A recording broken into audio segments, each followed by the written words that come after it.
ha. Ako po, si Jessie Rustica, A. Lagitan. At ito naman po ang aking pamangkin. Kalala ka, anong pangalan mo? Pangalan ko po ay si Mishra.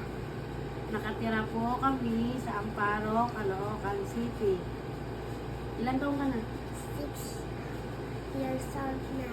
Nais ko po sanang mag-apply sa inyong kumpanya. Ako naman po ay napakasipag na tao.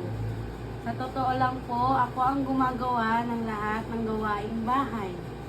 Maglinis, magluto, at maglaba. Ako rin po ang nagpapaligo dito kay Mishra at nagpapakain. Sinusubuan ko po yan siya at pinapainom ng tubig. Sinasamahan ko rin po siya maglaro sa tapat ng bahay namin.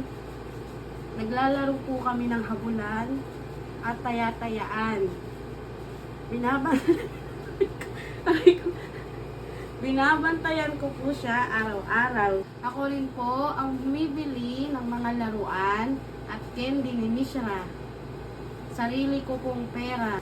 Kaya po ako nag-a-apply dahil sa totoo lang ay wala na po kaming makain. Hindi pa po kami kumain simula kaninang umaga. Hanggang ngayon, wala pa po kaming kain. Sana po ay makapasok ako sa inyong kumpanya para makabili na po kami ng aming pagkain. Wala po kasi kaming bigas at ulam. Hindi pa po kami nag-aalmusal.